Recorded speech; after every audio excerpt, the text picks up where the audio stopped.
Assalamualaikum warahmatullahi wabarakatuh. Apa kabar teman-teman semua? Selamat siang ya.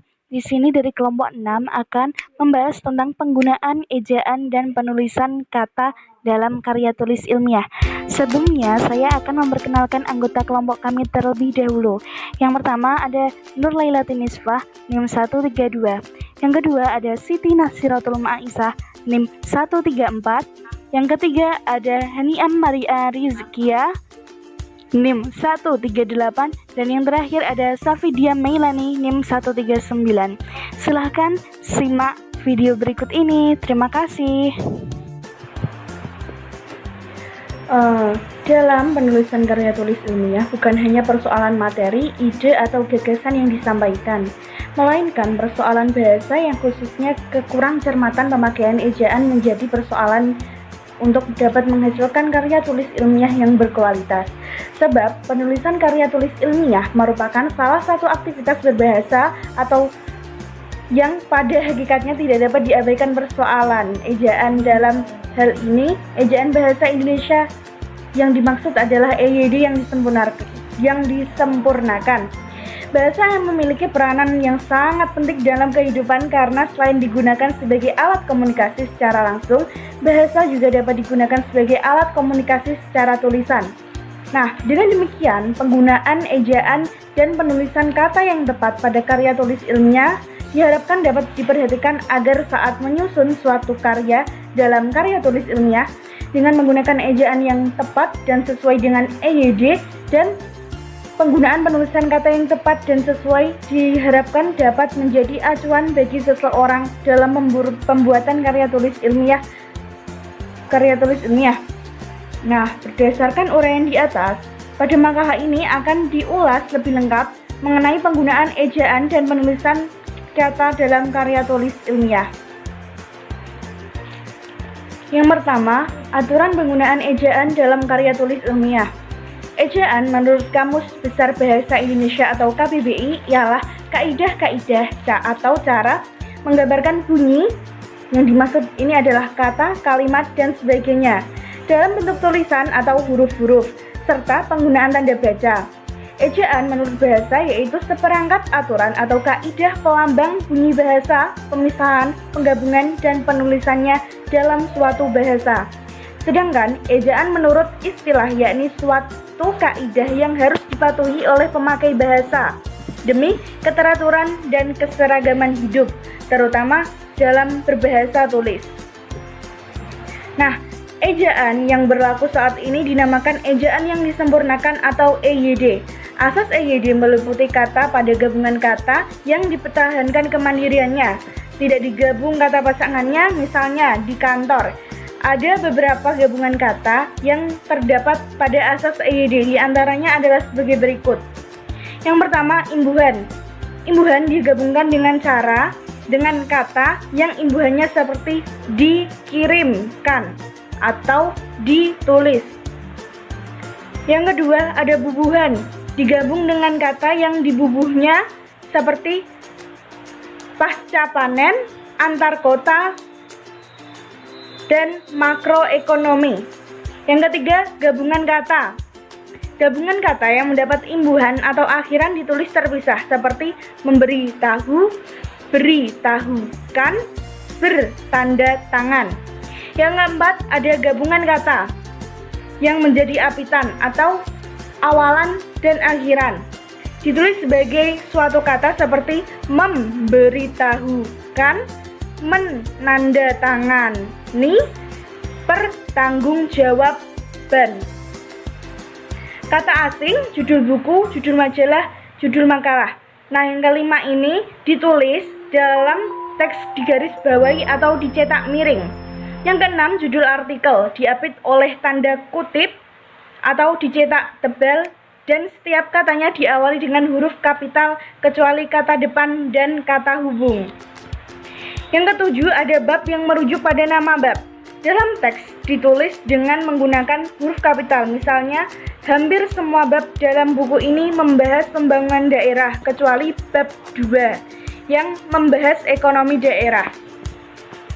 Yang kedelapan, yakni nama lembaga yang bukan nama diri ditulis dengan huruf kecil. Nama lembaga yang berupa nama diri setiap katanya diawali dengan huruf kapital. Misalnya, hampir semua kantor kabupaten berada di dekat alun-alun kecuali kantor Kabupaten Banyuwangi. Yang ke-9, nama diri yang digunakan sebagai nama jenis atau ukuran dengan huruf kecil. Misalnya 12 volt, 1 ampere, sapi Bali, jeruk Garut. Yang ke-10 ada untaian kata yang bukan kalimat, seperti tanggal surat, alamat surat, judul buku, judul artikel, dan sebagainya, tidak diakhiri dengan tanda baca. Yang ke-11, kata yaitu, sedangkan, tetapi, didahului oleh tanda baca koma. Yang ke-12, bagian kalimat yang diawali oleh kata dan terletak di awal kalimat. Penulisannya diikuti oleh tanda baca koma. Selanjutnya yang nomor 13, bagian kalimat yang diawali dengan kata depan dan berada di tengah kalimat, tidak didahului oleh tanda baca koma. Yang ke-14 yakni kata dan pada rangkaian rincian didahului oleh tanda baca koma seperti buku, pensil, dan penggaris. Dan yang terakhir yakni kata perangkai. Antar kalimat diikuti oleh tanda baca koma. Sekian dari Nurayati Nisbah. Selanjutnya akan dibahas oleh Haniam Maria Rizkia. Terima kasih. Perkenalkan, nama saya Haniam Maria Rizkia, NIM 138. Di sini saya sebagai pemateri kedua akan menjelaskan rumusan masalah yang kedua, yakni penggunaan penulisan kata dalam karya tulis ilmiah. Pada penggunaan penulisan kata ini, yang perlu mendapat perhatian di dalam karya tulis ilmiah ada 11, di antaranya sebagai berikut. Yang pertama ada kata dasar, di mana penulisan kata dasar ini ditulis sebagai satu kesatuan. Misalnya, buku itu sangat tebal, di mana pada kata dasarnya yakni adalah buku. Yang kedua ada kata imbuhan. Imbuhan baik di awalan, sisipan, dan akhiran dapat ditulis serangkai dengan kata dasarnya, seperti berjalan, di mana kata dasarnya jalan diawali imbuhan kata ber. Kemudian gemetar, di mana kata dasarnya getar disisipi kata imbuhan mo. Dan lukisan, di mana kata dasarnya lukis, kemudian di akhirnya diimbuhi kata an. Jika bentuk dasar berupa gabungan kata, awalan atau akhiran dapat ditulis serangkai dengan kata langsung yang atau mendahulunya, seperti bertepuk tangan, di mana kata dasarnya tepuk tangan diawali imbuhan ber. Jika bentuk dasar yang berupa gabungan kata mendapat awalan dan akhiran sekaligus, unsur gabungan itulah dapat ditulis serangkai. Yang ketiga ada bentuk ulang, di mana bentuk ulang ini dapat ditulis dengan menggunakan tanda hubung atau disimbolkan dengan strip. Di antara unsur-unsurnya, bentuk ulang ini tidak hanya menggunakan pengulangan kata dasar, tetapi juga penggunaan kata berimbuhan, pengulangan gabungan kata dasar yang salah satu bagiannya mendapatkan ubahan bunyi, seperti anak-anak, di mana kata dasarnya adalah anak.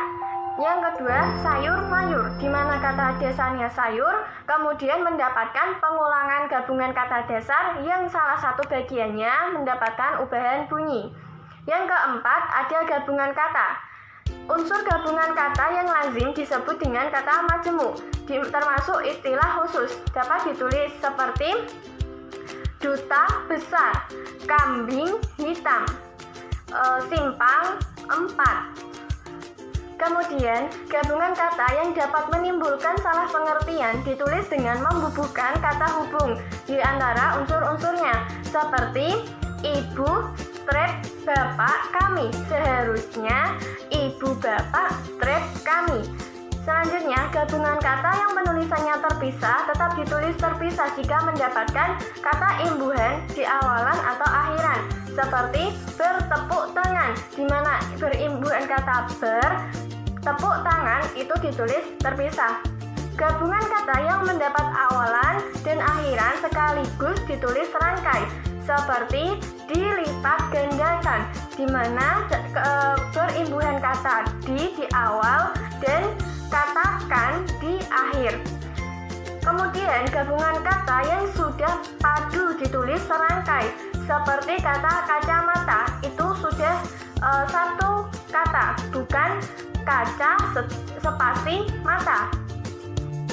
Yang kelima, ada pemenggalan kata. Pemenggalan kata pada kata dasar dilakukan sebagai berikut. Jika di tengah kata dasar terdapat huruf vokal yang berurutan, pemenggalannya dilakukan di antara kedua huruf vokal itu, seperti buah, di mana kata dasarnya U dan A, jadi dibaca buah. Yang kedua, huruf diftong AI, EI, AU, dan OI tidak dipenggal, seperti kata pandai, jadi dibaca pandai, bukan pandai. Yang ketiga, jika di tengah kata dasar terdapat huruf konsonan termasuk gabungan huruf konsonan di antara dua huruf vokal, pemenggalannya dilakukan sebelum huruf konsonan itu. Misalnya dengan, kenyang.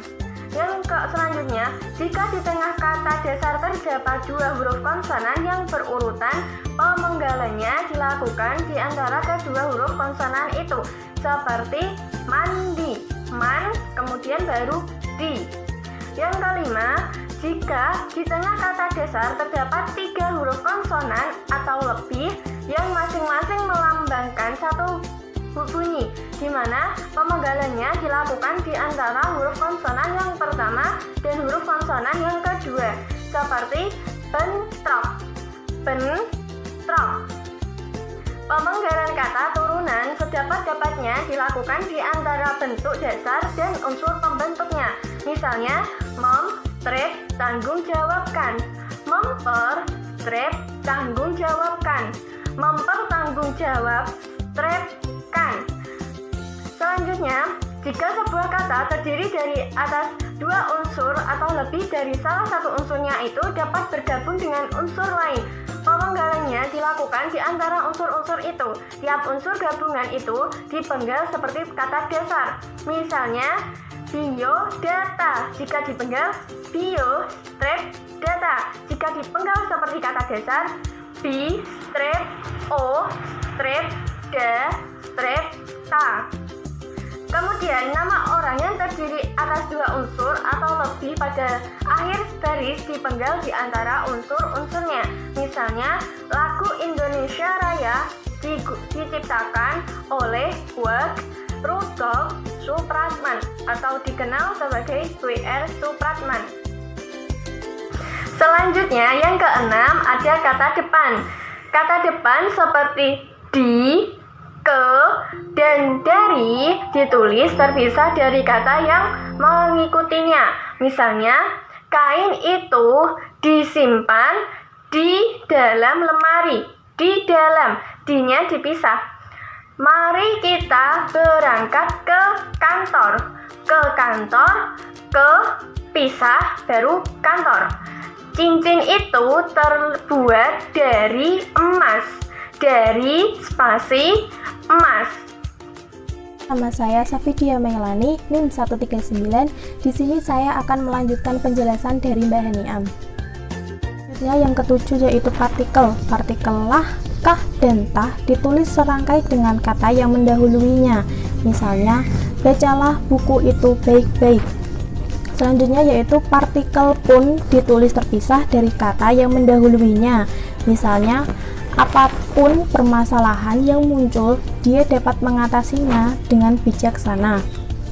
Selanjutnya yaitu partikel per yang berarti demi, tiap, atau mulai ditulis terpisah dari kata yang mengikutinya. Misalnya, mereka masuk ke dalam ruang rapat 1/1. Selanjutnya yang kedelapan yaitu singkatan dan akronim. Singkatan nama, orang, gelar, sapaan, jabatan, atau pangkat diikuti dengan tanda titik pada setiap unsur singkatan itu. Misalnya, W.R.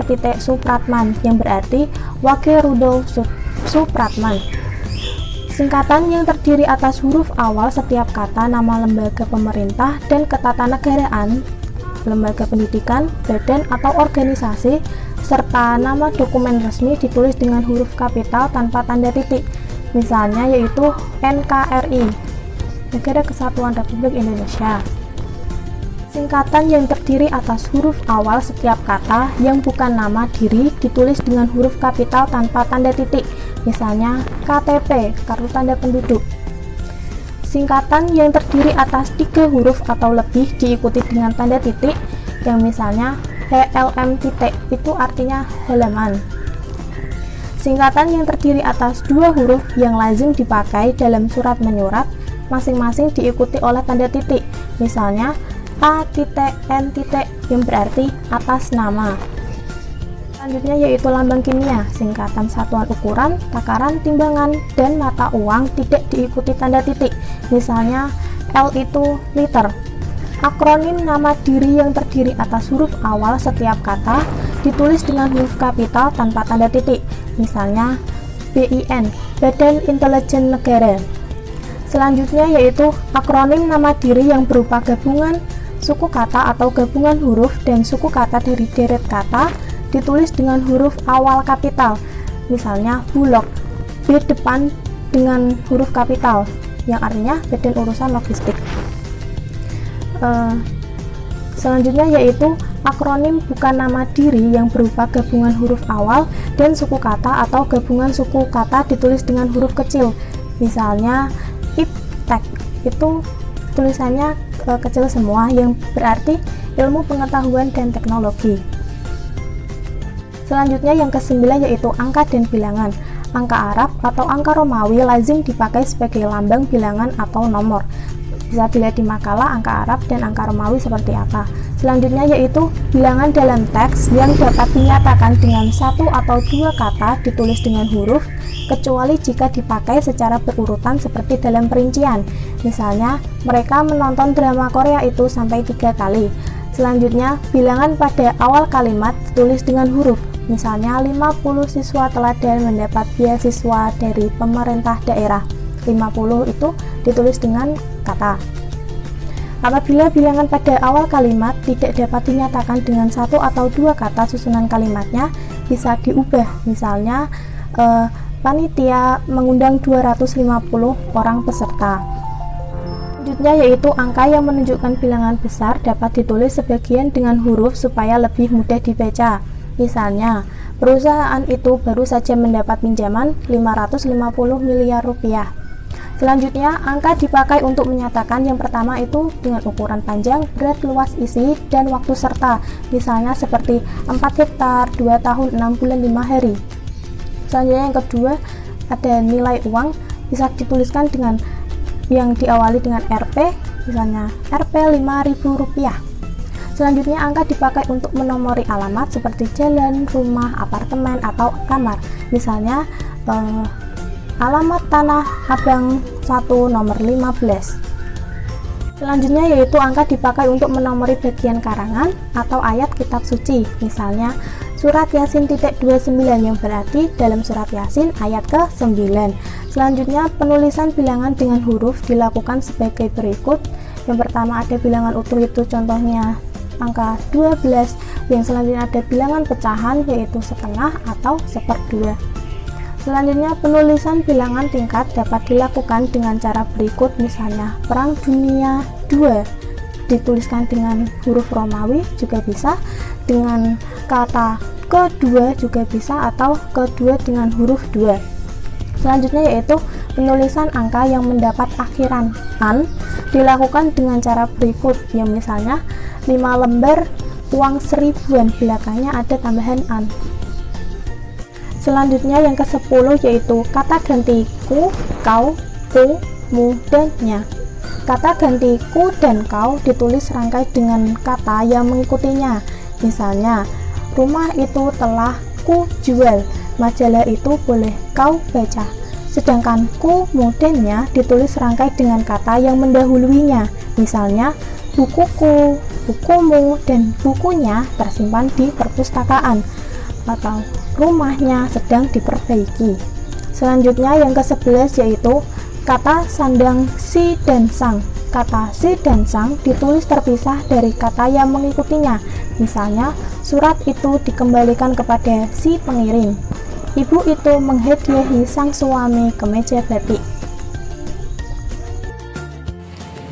Assalamualaikum warahmatullahi wabarakatuh. Saya Siti Nasiratul Maisah, NIM 134.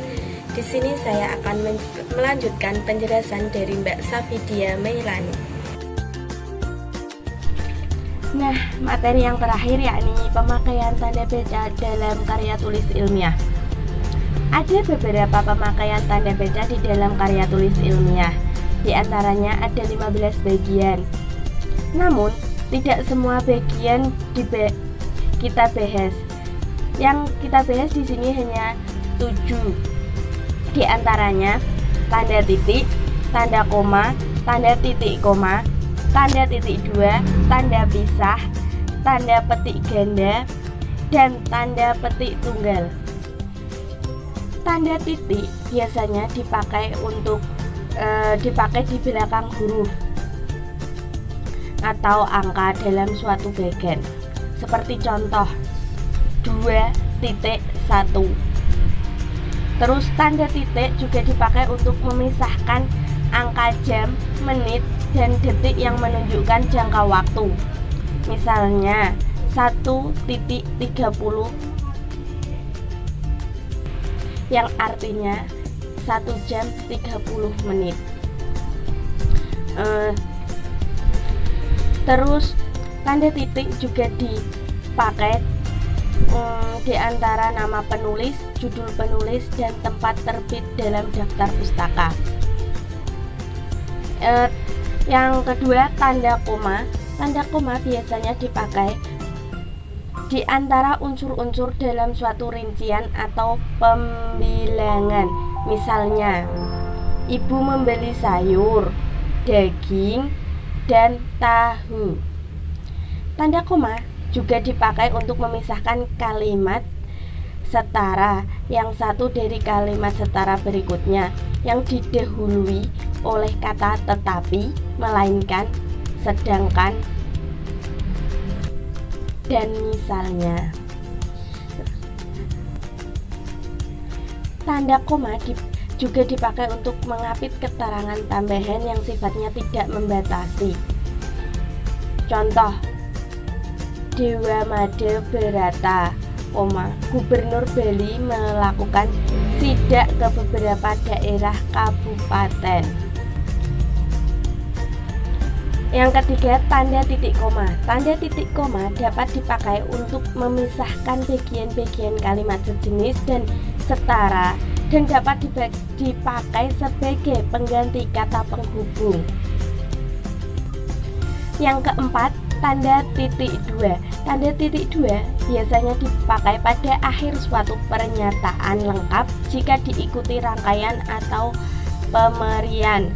Dipakai sesudah kata atau ungkapan yang memerlukan pemerian. Dapat dipakai dalam teks drama sesudah kata yang menunjukkan pelaku dalam percakapan. Yang kelima yaitu tanda pisah. Tanda pisah untuk membatasi penyisipan kata atau kalimat yang memberi penjelasan di luar bangun kalimat dan menegaskan adanya keterangan aposisi atau keterangan yang lain sehingga kalimat menjadi lebih jelas. Yang keenam yaitu tanda petik ganda. Tanda petik ganda dipakai untuk mengapit petikan langsung yang berasal dari pembicaraan dan naskah atau bahan tertulis lainnya.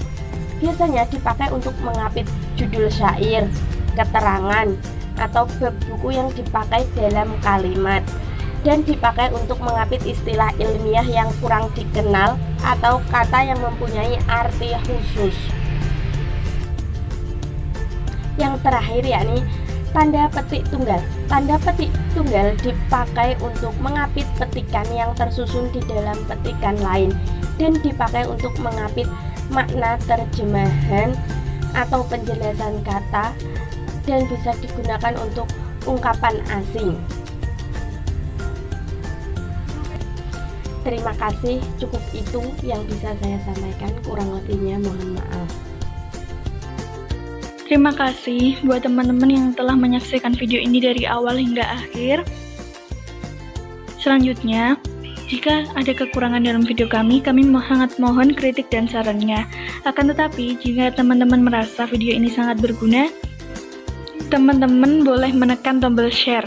Sekian dari kelompok 6 ya. Terima kasih. Wassalamualaikum warahmatullahi wabarakatuh.